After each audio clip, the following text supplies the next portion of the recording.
Yeah, I really like this camera angle. It's very interesting.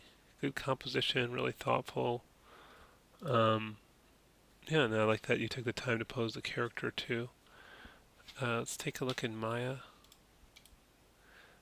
Yeah, generally really good looking. I guess the camera's locked, is it?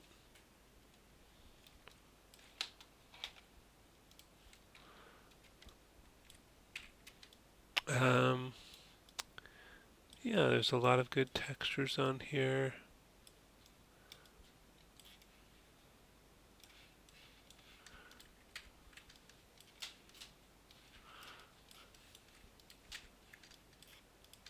That's looking a little strange or stretched out or something. Um,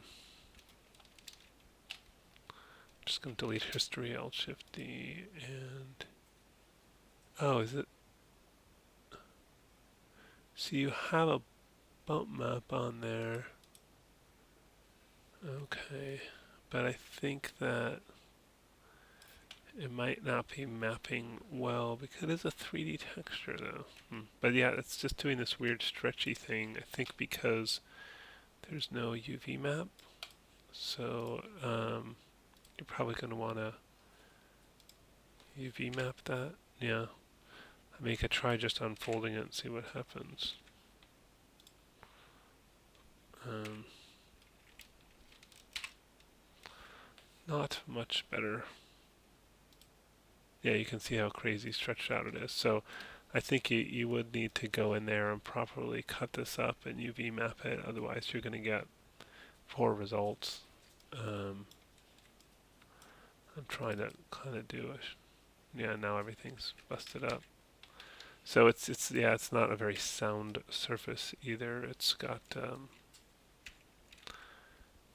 uh, some issues with it,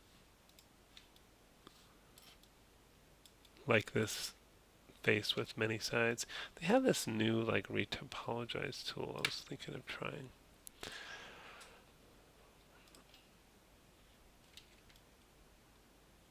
That didn't seem to do anything.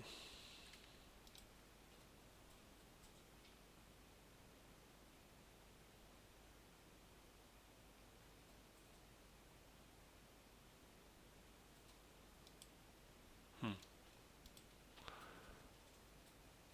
Remesh will make it triangles. Yeah, that's a big mess. Well, that's not working. What if we did mesh cleanup first and then try to retopologize?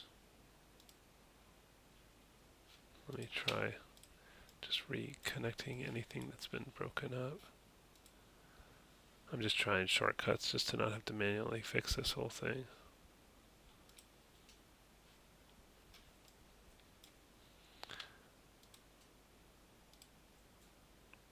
Wow.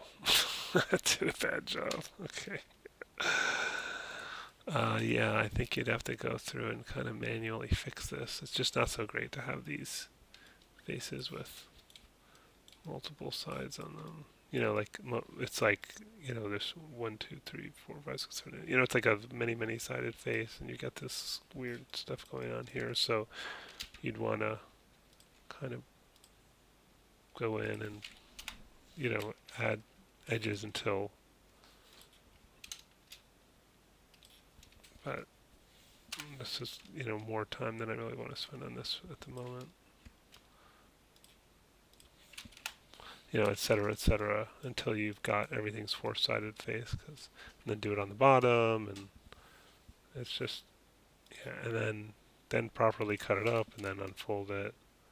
You might, if it's way in the background, you might get away with not bothering to do all that, but if it's ever seen closer, like, because you did have a shot where the character was looking at the painting, but it's like, if it's off to the side, if your camera's going to be like here and we don't even see it, or if it's going to be way there, you might get away with not UV mapping it.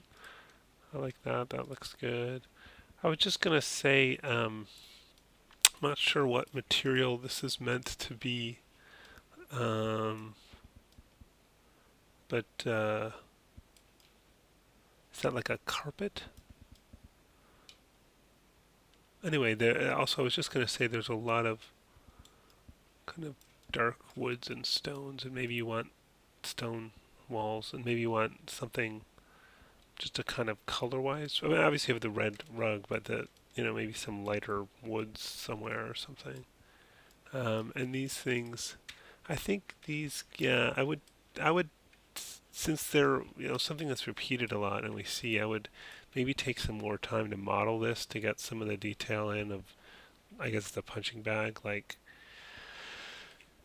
showing just a little bit more shape, maybe some seams, and then maybe a texture on it. Maybe they have like the logo of the company or whatever. Just because it's something we see a lot and it's repeated, it might be worth putting a little bit more time into that. But generally, I mean, it's a very good, very complete environment. The other thing I would think about is light source, whether you want to show evidence of light sources in the room, for example, light fixtures, or if there is a skylight, you don't necessarily need to model that because it might be out of the shot the whole time unless the camera's really pointing up. But but it'd be good to at least think through what the light sources are in the room. And typically, any room is going to have some built-in lighting, so I think you'll want to have, I don't know, maybe either up on these posts or maybe and then maybe you want you could have other things like an exit door somewhere. Um, yeah, just other things to kind of make it feel lived in. Maybe some. I mean, you've got some nice stuff like this support structure here.